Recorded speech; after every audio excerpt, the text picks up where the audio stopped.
Good morning, fellow Toastmasters. Morning. Morning. I hereby call this meeting of Lake Mary Toastmasters Club 6440 to order. Before we begin, let's all make sure we silence our cell phones and have our cups as far away from us.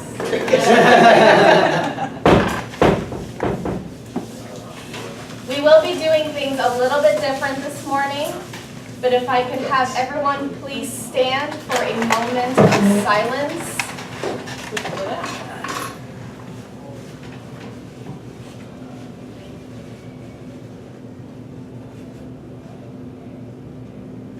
You may be seated. Our club mission is to provide a supportive and positive learning experience in which members are empowered to develop communication and leadership skills, resulting in greater self-confidence and personal growth. It is now my extreme pleasure to introduce to you the Toastmaster of the Day, Gus D.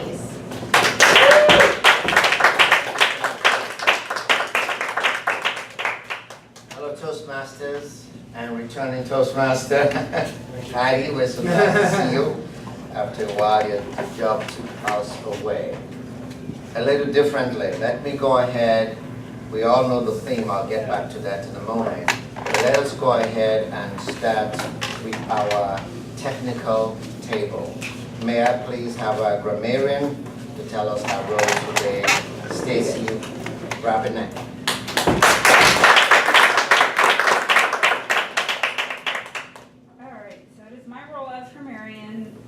To select the word of the day to help build members' vocabularies. Each member, when called upon to speak, is encouraged to use the word of the day. Other members may gently rap on the table when they hear the member use the word of the day. So the word of the day today is laconic. Meaning is brief, expressed, or expressing in few words. Iowans saw a candidate who is subdued and sonorous, a laconic presence who spoke in soft monotone, threw a few elbows, and displayed little drive to distinguish himself from his opponents. In addition, I will be listening for any errors in grammar, as well as excellent word selections. I will also be noting any colorful thoughts or phrases members might use. During the evaluation portion of this meeting, I will present my report. Thank you. Thank you. And our counter for the day is Macarena Torres. Please, Macarena. Thank you, Toastmaster. As all counter, it is my function to listen for the use of filler words such as you know, so, okay, and other audible pauses as fillers. I will be noting if members perform any double clutches such as this means, this means. Finally, I will also include things which might be distracting, such as lip smacks. That's a lip snack. I will present my report during the evaluation portion of this meeting. Thank you. Thank you. And our timer for this morning is Nini Quintero. Did I get that right? My function is to time the speakers, evaluators, and table topic participants to ensure they meet the time requirements.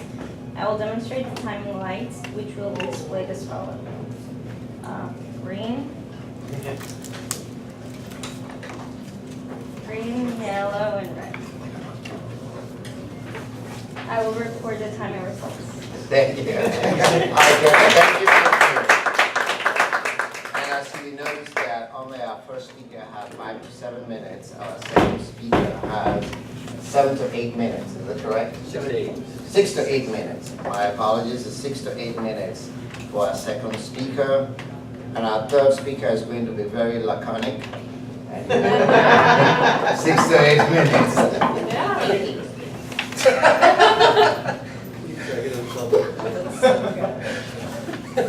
Very true of friends. I chose today the 14th of July as the theme for Flag Day. It is not about the history of the flag. It is how this day came into being. So that when we see the colors of our flag, we know that white means purity and innocence, red for valor and hardiness, and blue for vigilance, perseverance, and justice. I don't know, but for me, in the parts of the world I have been, every time I go to an American embassy, whether it's in Asia, Africa, South America, Europe, there's so much about that flag that it means a lot. And for those of us who became citizens by naturalization, it's a great honor when you go through the ceremony, and after you turn in everything that you came with that makes you belong to another nation, when you become a citizen, you're really given a flag in your hand. And so, at this point, I want to invite us, please, to stand and to do our pledge of allegiance, thinking about what I just said. I pledge allegiance to the flag of the United States of America and to the republic for which it stands, one nation, under God, indivisible, with liberty and justice for all. Thank you. Please be seated. And thank you, Mr. Stephen Morgan, for wearing that distinguishing tie for today. So I will make some other comments later on as we catch up on speeches coming along. It's not so much about the history of the flag, that how did we get to have a flag day? This was not something that it just came up from a citizen. And that's what I love about people who come into the United States. It was actually a school teacher in Wisconsin who was so enamored by the flag of the United States. His name is Bernard Sigrand. He was born in October the 1st in 1866 in Wisconsin. He was the devoted patriot and loved the flag of the nation. And so he started to institute how this became a national event that today I noticed. I was deliberately driving around looking for people who honor the flag. And I know that down my street, because some people have served, the flags were already out waving. So I'll be giving you more information about Flag Day, and hopefully by the time we leave here today, we may go home and have a little bit of activity by getting a flag. 3 prepared speeches. Our first speaker, Candido, has been working on his competent communication manual, and today he's doing project number 2, Organize Your Speech. And Candido, in its introduction, organize your speech, a strong opening and conclusion, outline that can be followed and understood, clear message and supporting materials, appropriate transitions. So his goal is to be able to overcome his own nervousness in public speaking, but Toastmaster is going to be able to help him. So today he will be speaking to us about persistence. So help me welcome our first speaker this morning, Candido Khalidan.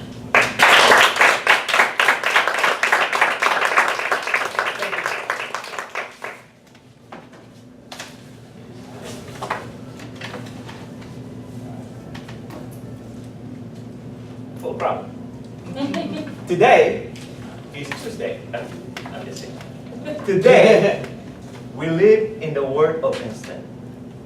Technology empowers us to utilize instant communication, instant messaging, instant dating apps. A friend of mine met and married someone with kids. Now he has an instant family. Our lives have grown used to instant gratification. Moreover, when we encounter challenges in life, we seek for instant solutions, quick fixes. Oftentimes, if we don't find immediate answers, we lose patience, discourage, and quit. Giving up too soon is one of the most common reasons for failure. Fellow members and guests, how you doing? Over the course of history, numerous people who have made a positive impact in the world, great scientists, actors, writers, these influential individuals who made an impact in the world share a common thread. They possess persistence. Persistence is an element of a great success. Note this, talent, beauty, and genius are all but temporary qualities without persistence. How do you develop persistence? I have no idea. I'm just here to deliver speech and complete project number 2. But I did some research. According to some experts, first, you have to identify your wants and desires. Get that? Today, we are presented with many choices from every aspect of life. Choice is good. That being said, when there are many options available, we tend to double on everything. We are lousy at making up our minds.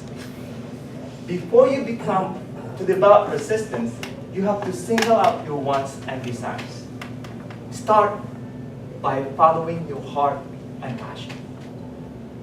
For example, if you're obsessed with time, invent a time machine. Good luck with that one. You could be the first mad scientist to turn back time. It sounds crazy, but there was a young boy labeled crazy and stupid by his teachers. He spent his youth drifting through odd jobs. The same boy had a passion for inventing, and throughout his life, obtained 1,093 patents for one of the most indispensable objects today. Do you know what that is? It was the toilet. No, it's you're right, it was the laptop. Thomas Edison's persistence was exemplified in his famous quote. You probably know this. What is that quote? It says, genius is 1% inspiration and 99% perspiration. Then, you have determined your motivation. I like the way you made that speech about motivation. People often say that motivation doesn't last. Well, neither does bathing. That's why it is recommended to take it every day. Motivation comes from a profound reason why we want to achieve or have something. If you're inspired of what you're doing, it gives you more energy to keep moving. There was a young single mother living in a cold one-room apartment, barely making money to survive. She had a passion or desire to tell stories. She wrote her precious books. When completed, took it to 12 different publishers. Naturally, all of them say no. We turn it down. She persisted and submitted it to one final company. Then agreed to print it. Do you recognize this? J.K. Rowling? You got it. J.K. Rowling is now famous around the world and the creator of Harry Potter series. Finally, action. Speak louder than words. Majority stops before they even start, or they quit in the middle of journey. The notion that you can talk yourself to success is a fallacy unless you wanted to become a politician. That's what they do. All talk, no action. Define a realistic framework and action necessary to achieve what you want. Set a deadline for every step you are going to do and assess your progress. Remember this, folks. Don't just sing it, bring it. Folks, many people aim for success, yet only few succeed. Majority failed because of hardships, discomfort, and uncertainty. They let fear and doubt paralyze them from reaching their goals. I believe that success is not measured how many times you won. It is how many times you get up. Anyone who has never made a mistake has never tried anything new. Most of the important things in the world have been accomplished by people who persisted on trying when there seems to be no hope at all. Remember Thomas Edison, J.K. Rowling, who persisted and achieved the impossible. Today's great success was yesterday's failure. I firmly believe that if you only knock long enough and loud enough at the door, you are certain to wake up somebody.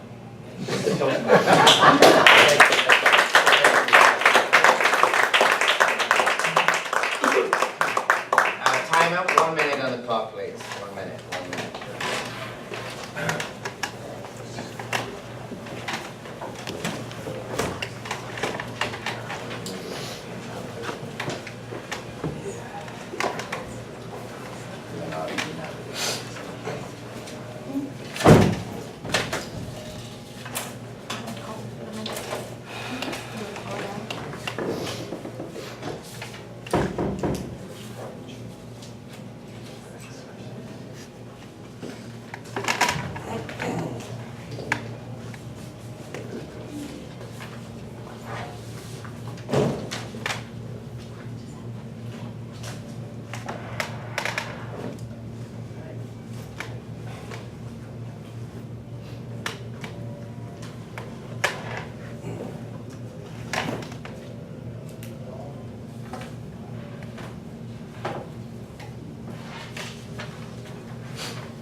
Right, time up.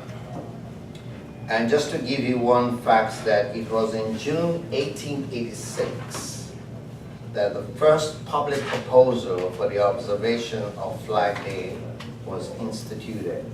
And in that year, in 1886, the 14th of June, the first day was observed actually in Chicago, and the newspapers wrote everything about Flag Day. Our second speaker is working on his advanced communication manual, and he chose, the manual he chose was the storytelling manual. And if you heard our speaker, he's very good at telling stories and putting humor.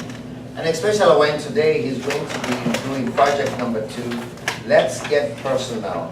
He will be telling us an original story based on his own personal experience.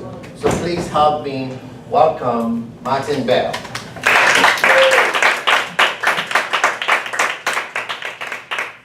Mr. Toastmaster, and good morning, fellow Toastmasters. My fellow Toastmasters and friends, today I come to you and I need to begin with an apology. If I appear or look sluggish today, it's because I am. I'm dead tired. I'm exhausted. Last week, I drove 3,000 miles.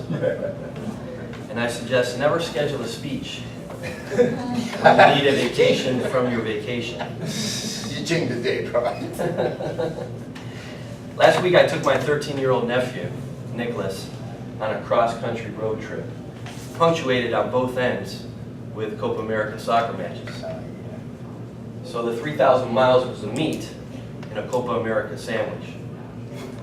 We flew from Florida to San Francisco, and instead of hopping on a flight from California to Chicago, we decided to rough it in a nice open-top Camaro. 8 states: California, Nevada, Utah, Wyoming, Colorado, Nebraska, Iowa, and Illinois. I wanted my 13-year-old nephew to get away from the blah, blah, blah and the ping ping. This damn thing. Many of us are addicted to such sounds and noises, aren't we? We can go to any airport, and what do we see in here? There's TVs everywhere. CNN or Fox News or CNBC. The news keeps going, round and round and round and round and round. We go to a hotel to have breakfast, or a restaurant to have lunch or dinner. And what do we see? What do we hear? It's the same darn thing. News, blah, blah, blah, ping, ping, ping. So how do we get away from it all? We got to go to a few places where there's no cell phone reception. And I could spend the next few minutes, actually I could spend, instead of 6 to 8 minutes, I could spend 6 to 8 hours describing the beautiful scenery, the sounds, the smells of this beautiful country. But that wouldn't do it justice. I could share some photos of the beautiful sights and sounds and pictures of our beautiful West and Midwest here in the States. But the pictures wouldn't do the scenery justice. This is the 100th year of the National Park Service. I didn't know that before I went on the trip, but I found out during our afternoon in the Rocky Mountain National Park. For those of you that have kids, I suggest going on the National Park Service website. If you have 4th graders or kids around that age, the entire family can go visit National Park for free this year, and actually each and every year. So if you've got kids that are in 3rd grade or 2nd grade, go ahead and take a look at the website. Only got a few minutes to tell you a couple of observations. And so I'll begin with our few hours in Colorado. We were halfway into the trip. We'd already driven 1,500 miles from San Francisco to a place called Walden, Colorado. Anybody familiar with Walden, Colorado? It's in the middle of nowhere, and then you got to drive to the middle of nowhere, in the middle of nowhere, to get to it. It's got one place to eat. And fortunately, it's got one mechanic.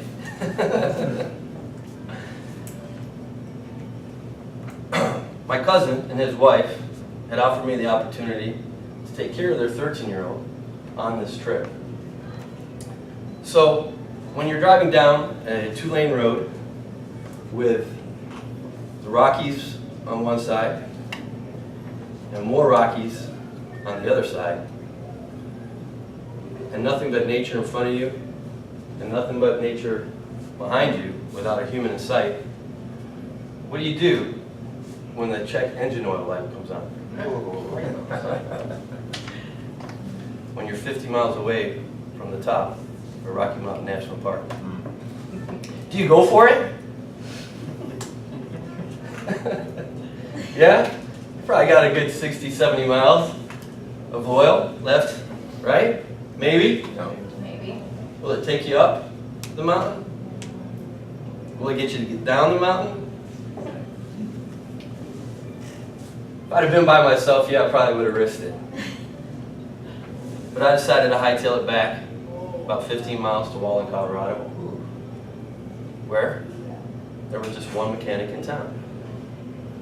I asked the gentleman, hey, we're doing this cross-country road trip. Our engine oil light comes on. Would you be able to take care of us? He's fixing an RV at the moment. He says, sure, I can help you. It'll be tomorrow when I'm done fixing the RV. Well, that's going to blow our trip. We're trying to get to Chicago by Friday so we can see Leo Messi score a hat trick against Panama. That's going to ruin the trip. Well, you can go to a truck stop. Maybe one of the mechanics at the truck stop can help you out. They're a couple miles away. All right, just make this turn, that turn. Great. Go to the truck stop. Yes, there is a mechanic there, fortunately. Oh, what's he fixing? Another RV. I suggest not taking an RV on a cross-country road trip. I don't know. And he says, I tell you what, I'd love to, but this work is going to take me all day. I can get to it tomorrow morning. That's going to blow our trip. All right. Well, go back to the Napa Auto Parts, just down in town. Okay. I tail it back. See the Napa dealership. Walk in. Excuse me, this is our situation. We need an oil change. The gentleman says, let me ask my mechanic to see if he can help you out. Well, wouldn't you know it, he's right next door to the mechanic that we just talked to 20 minutes ago. He said, hey, we already talked to you guys. We can't help you today. Oh my gosh, you don't know what's going on. We're trying to get to Chicago. We wanted to do the mountains. Can you please help us? Apparently someone took pity on us. He said, you know what? I'll do your oil change. What kind of car you got?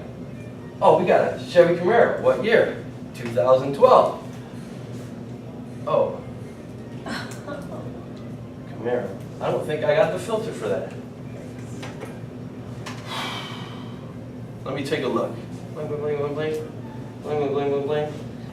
Not looking good. Walks back. See what he's got in inventory. Did he have it? He didn't, did he? He did! He had the filter! He had the filter! Thank you, Levi from Walden, Colorado and Napa Auto Parts for saving our trip. Yes, he had the filter. Yes, he could change the oil. And yes, he could get us on our way to Rocky Mountain National Park before it went dark. And 2 hours later, we got away from the blah, blah, blah and the ping, ping. So what are the sounds that you hear 2 miles high in the sky? What are the sounds of elk munching on the vegetation right on the side of the road? What are the sounds of deer feeding in the mountain stream? What are the sounds 2 miles up in the air across the Continental Divide? Kind of sounds like that, and it's really nice. And in order to celebrate Flag Day and to celebrate this beautiful country, I'd just like to suggest trying to get away from the blah, blah, blah and the ping, ping. We've got a beautiful country, and I don't know it enough, and I haven't experienced it enough. And I know my 13-year-old hadn't experienced it enough, but now he wants to go camping, fishing, and back to the parks. And the best is just getting away from the 24/7, blah, blah, blah, ping, ping. And experiencing that. Thank you. 1 minute on the clock, please.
Our next speaker continues in the Advanced Communication Manual, which has been a great thing for our club, many advanced speeches, and Rich always goes back and forth in this manual.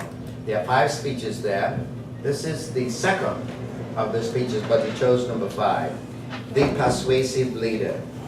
Somewhere over the rainbow, Rich Master, somewhere over the rainbow.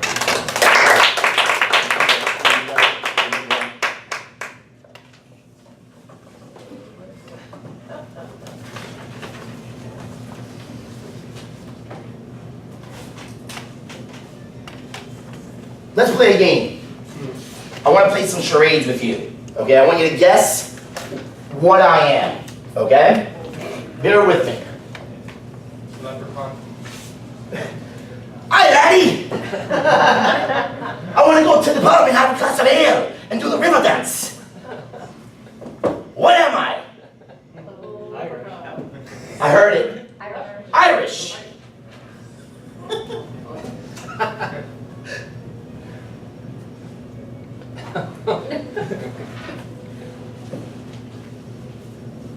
you doing? My name's Vinny Goombats. And I'm looking for Joey. He owes me some money, and if he doesn't have that money, we're gonna have a problem. Me and before I find Joey, where am I from? Who am I? Jersey. Jersey. Last one. Hi, my name is Lance. And I like long walks on the beach and tequila sunrises. My significant other, my partner, we love to go on cruises. What am I? Gay. Boom. You're all racist homophobes. How dare you? How dare you judge me on how I'm talking and how I look? You're all racist homophobes. Thank you. I want you to soak that in, guys, because in my opinion, in our culture, we're starting to blur culture and racism. We're starting to broaden those terms. Just because something is in a culture doesn't mean it's racist. Let me give you an example. Gus, you're black. Did you find that out just now?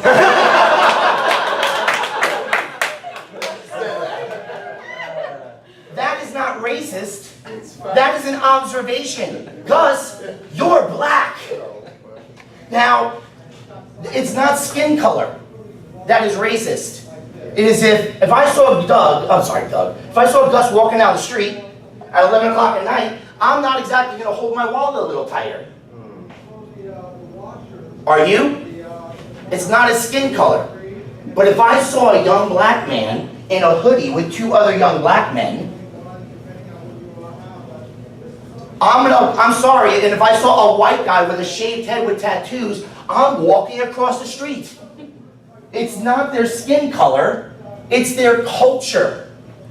And what it's this political correctness that is trying to put labels on us, and we want to be good people. We don't want to be called a racist, but if I say these things, if I say, you're black, you're Asian, I'm racist.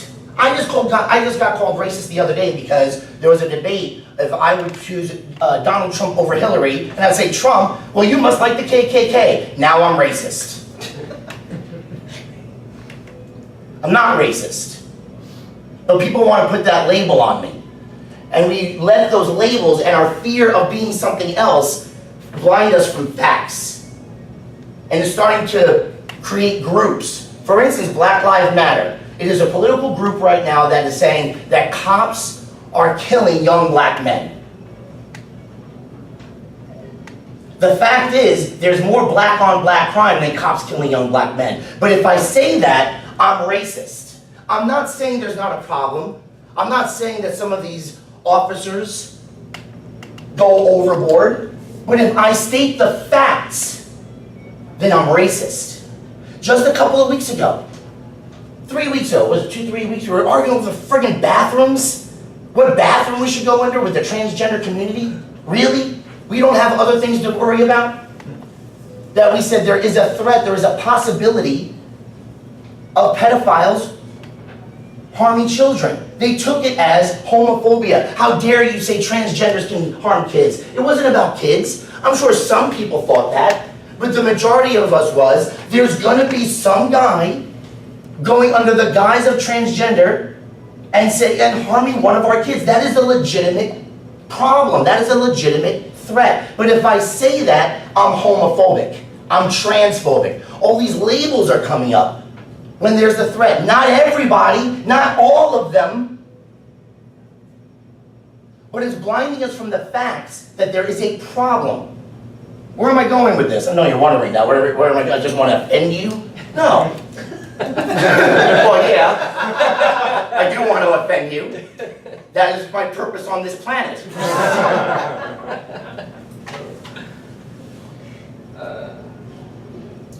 Our political correctness is starting to take away our freedoms.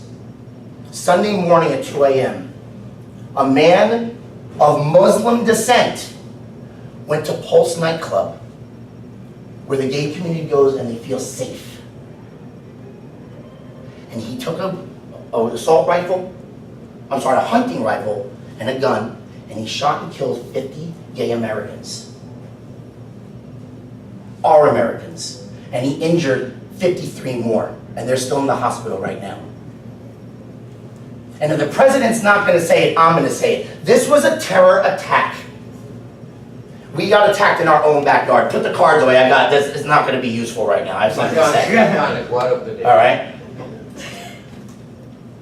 We have to identify that in the Muslim culture that there is a problem.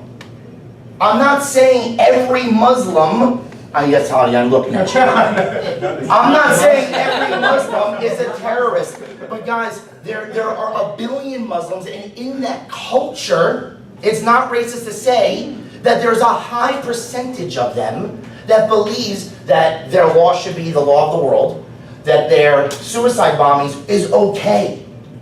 They are attacking us. It is not racist to say that. That is true. I agree. And and those fears of us being called racist are about to take away our freedoms, because now they're going to meet to take away our weapons. They're going to say our assault rifles should be taken away from us. The fact is, handguns cause more killings than assault rifles. We can't blame the weapon. If someone wants to kill, they're going to find a way to kill. And they're going to take our American right, what separates us from the world, our American right to take away and to bear arms. They're going to take it away from us. They're going to try to take us away based on our fear.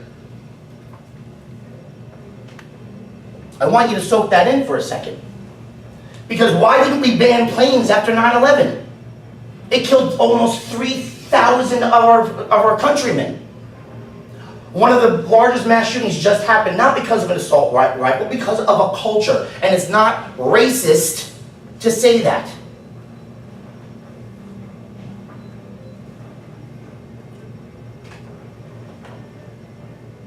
Our country just was under attack in our backyard in Orlando.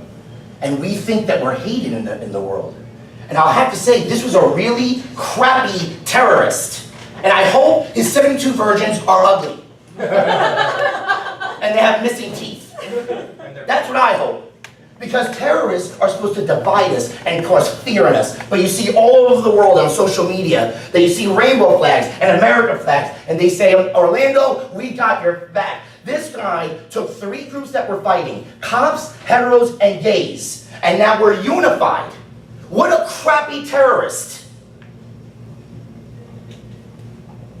Don't let fear take away our freedoms. It wasn't the rifle, it was the man. Don't let him take away our rights. And don't let fear blind you of the facts. Mr. Toastmaster.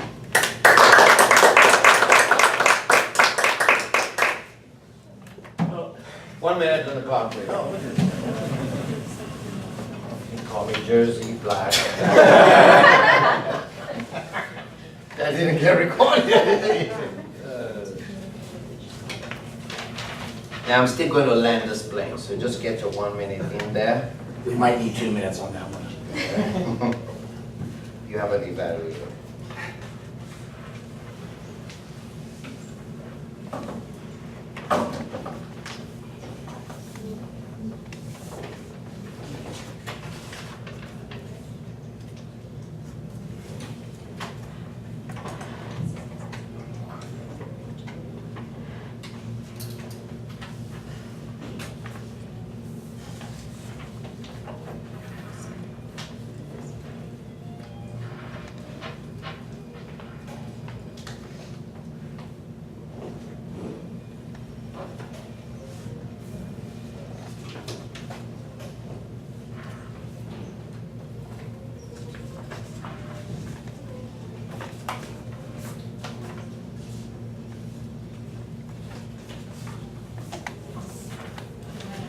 I strongly believe there's a question that Flag Day we bring to someone, so what we're going to do table topics. Stephen knows how to arrange this. So let me invite Stephen Morgan Please help me welcome Steve Morgan. Thank you, Gus. You're all Toastmasters. You know what you're getting into. According to the U.S. Flag Code, which I'm sure everyone knows quite well, the flag should not be used for decoration, nor should it be used for examples, clothing. So how should I be sanctioned, James?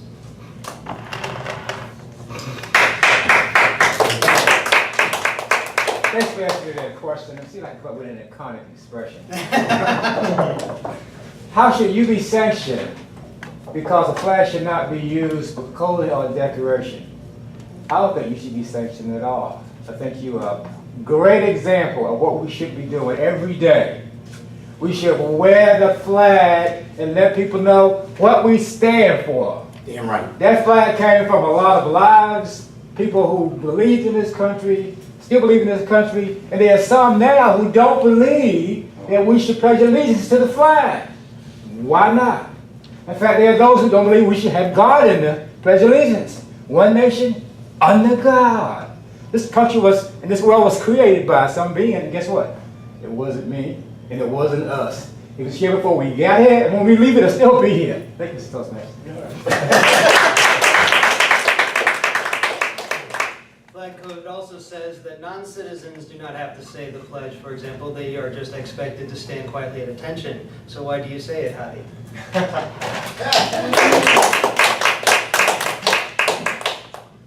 Thank you, Mr. Table Topics Master. Even though I look like a terrorist,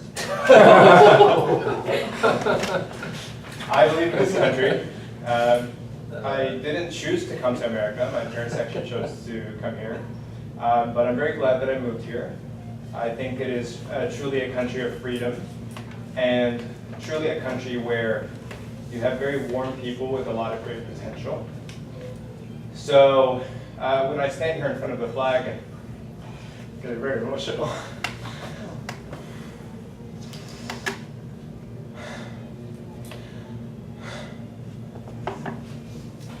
I think this is the greatest country in the world. And I believe in America.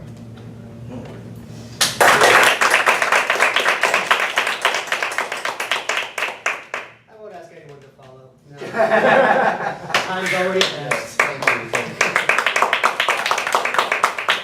Thank you, Stephen. That was really a great surprise.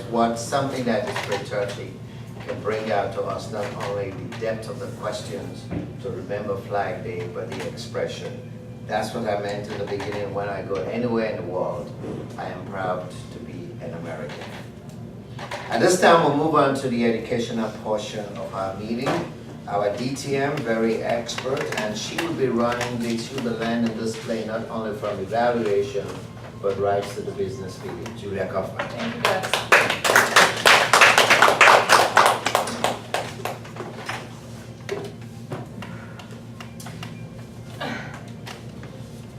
Sorry, I think about last weekend.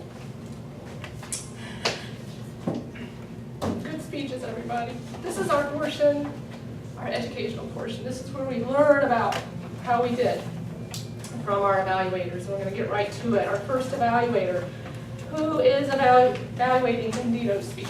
Please welcome to the lectern, Teryl McLean.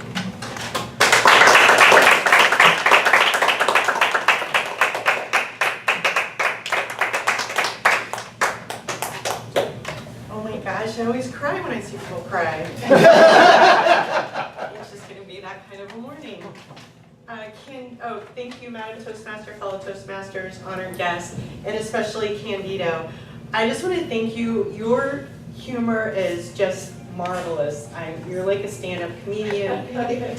You make your talks a pleasure for your audience because you keep us entertained. Make it very easy for us to remember what you're saying and to visualize and understand a lot of what you're saying. So thank you for that, first of all. I thought you had great use of anecdotes and quotes to really help us to outline your key points and help us visualize and understand what you were saying. His speech, just to remind everyone, was about organization.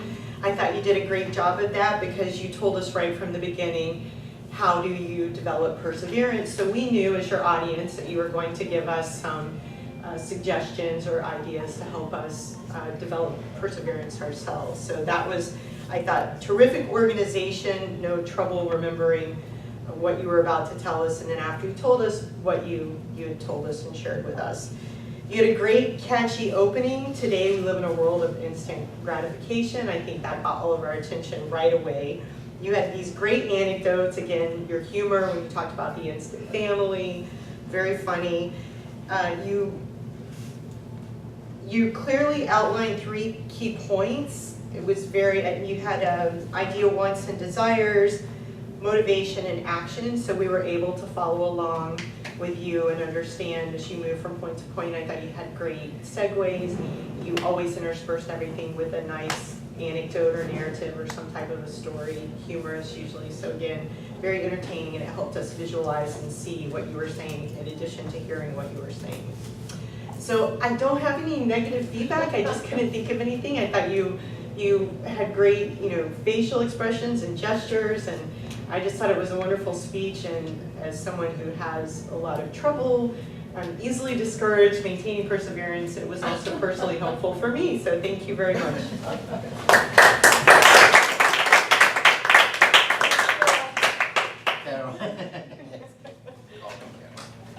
Never negative feedback, always encouragement and areas to improve upon. Our next evaluator is going to give a laconic evaluation, a speech that's not so blah, blah, blah. Please welcome Lori Richards to the lectern. Thank you, Madam Toastmaster. Martin's speech, the purpose of his speech was to tell an original story based on personal experience without using scripts or notes, and to use vivid descriptions and dialogue to bring the story to life. And Martin, I appreciated the fact that you were telling us that your cross-country road trip with your 13-year-old nephew. The descriptions that you used were vivid and they were powerful. I felt like I was riding in the car, in that open-top Camaro with you, with the sun beating down on my face, and the Rockies to one side and Rockies on the other side. I like the way that you described the trip as a Copa American sandwich, with the road trip being the meat. A lot of us didn't eat breakfast, so that kind of stuff. You were really great at using pauses. You used the pause to build suspense. Were they going to have that oil filter? And you used pauses to say, that's what nature sounds like. So that was really a masterful way of using that. I have a list of adjectives at my seat there, so I'm trying to use as many of those instead of, that was like super awesome way to describe it, which is how I normally would say it.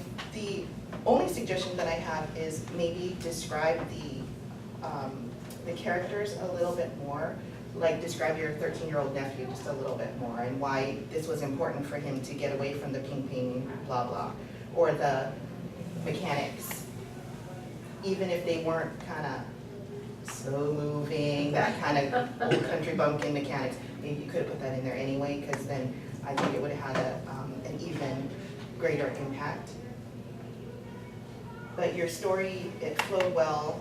It was a very valuable message for us to put away our phones and to sometimes get away from the news. I know with everything that's happened, I've had to shut the TV off and just not listen to all the negative that was going on. So it's valuable, and it's helpful that you shared your story with us on how you were able to do that and share that with your nephew, and as the result, now he's interested in something that maybe he might not have been interested in before. So thank you. You are a masterful storyteller. I always look forward to hearing your speeches, because not only are you descriptive, but you're funny. Just like Candido, you're just naturally funny, so I appreciate that. Well done. All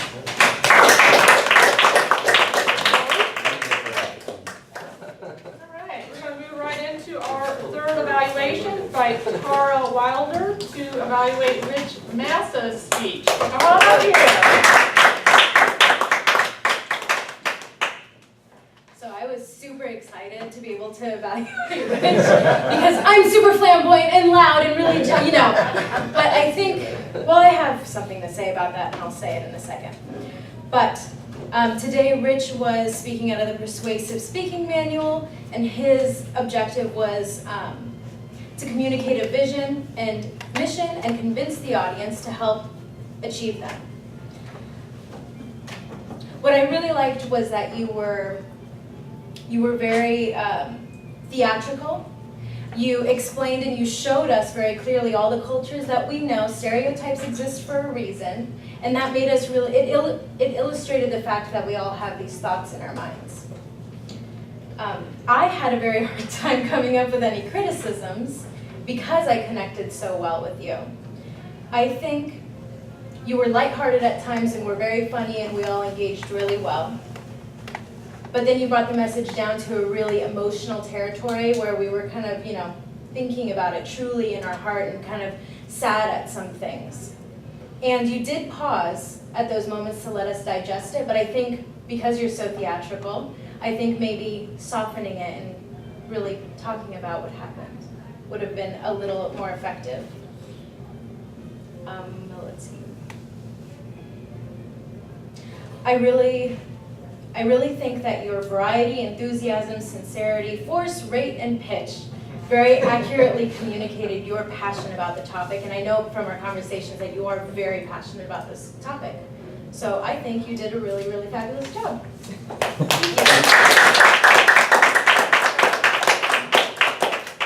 right, wonderful.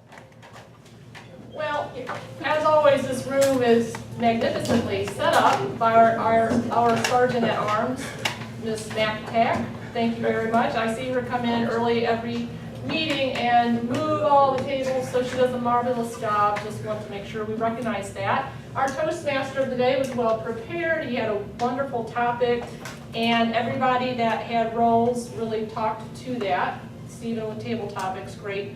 What a great topic today, especially in this day and age. Let's get to our technical reports, starting with our grammarian. Who's our grammarian? Stacy, how do you do? All right. So 3 of you guys used the word of the day. So it was Gus, James, and Julia. And Candido, some of this, what I liked, you did really good today. Some of the things I really enjoyed was don't just sing it, but bring it. And we are lousy at making up our minds. And then Rich, don't let fear blind you from the facts. But other than that, everybody did great. Okay, thanks, Stacy. All counter, Macarena Torres, over you.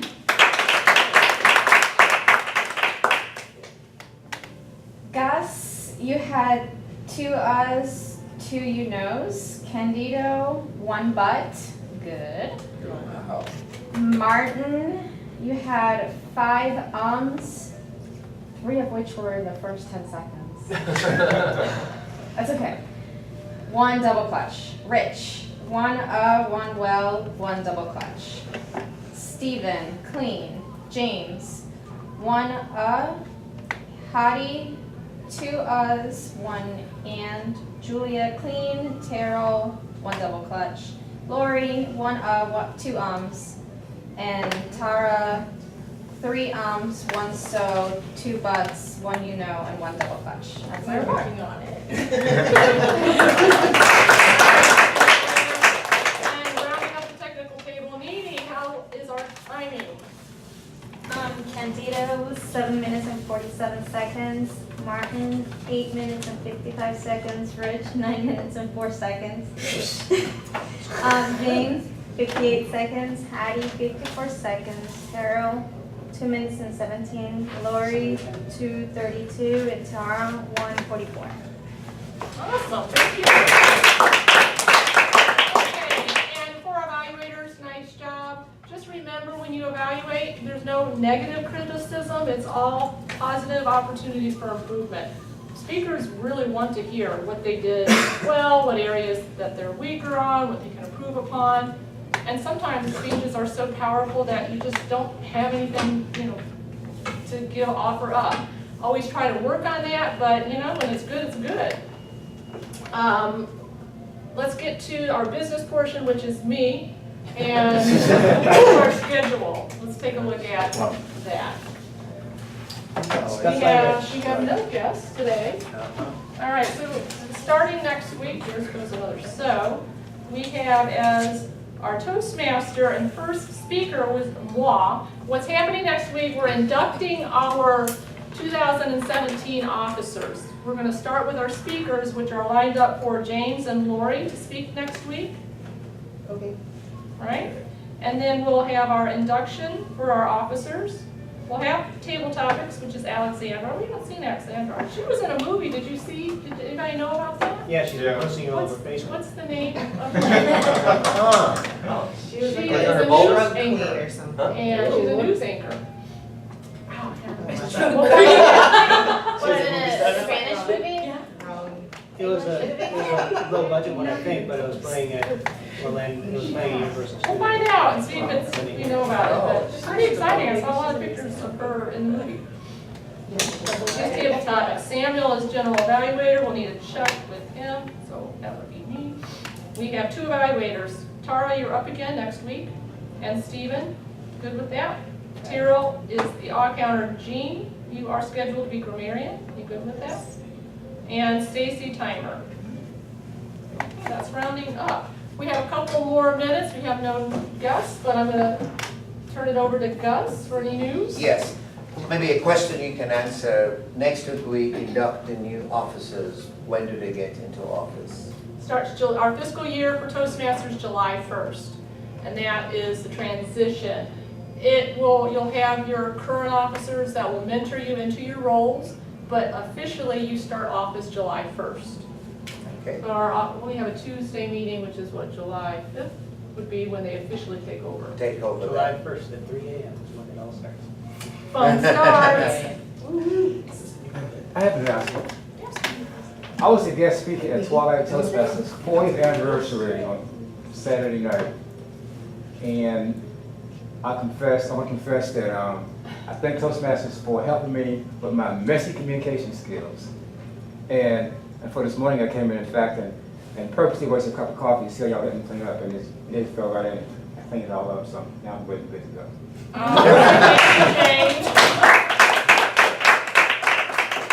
think go ahead, Stephen. Come back. My Wednesday evening club, Central Florida Facilitators, will be doing their end of term banquet. We do our officer installation, but we also do club awards, and there's food, including apparently the plan is 4 Rivers. So for those who are interested, next Wednesday evening, the 22nd, 6:30 at Horizon Bay, Altamont Springs. If you need any more or want any more information, just ask. All welcome. Oh, That's exciting. free food. And Toastmasters very well done. Thank you. Yes, for me, as I finished my term in office, one of the encouraging things that was very inspiring to be Toastmaster is to have people moving on to their advanced communication. For those of you who are doing your competent communication manner, please keep pressing on. Keep looking for opportunities to speak, so our club can be at a place where we have advanced people who are going for advanced and other people who are coming with a competent communicator and taking on responsibilities. Second, you're a competent leader. How many of you brought it today? You have a role, function to do? Good. Do you have one of those, Carol? No, call me Carol. So you should learn. You have one of those, because every time you do a function, it adds up. You have to be able to finish those, and you can move along to be finish a competent leader. So that's just encouraging. Thanks for the invitation for next week. We'll look into it. All right. Well, welcome back, Hadi. You've been traveling again. Good to see you back at the meetings. And is there any other news, business? Anybody wants to make any comments? Yeah, can you talk about the party? Some of us missed it. Oh. It was a double. It was a lean party, but it was a good party. Rich had some games that we played. Truth, dare, or what was it? Shot. Or shot, yes. So I was there. Mike Hughes was there. He was Mike. He was there. And Stephen and his family was there, and it was hosted by Carrie and her husband. It was fun. We had a good time, but man, nobody showed up. I was so disappointed, and I know it was a lot. So we'll have to plan to make sure everybody shows up next time, because it's a good time.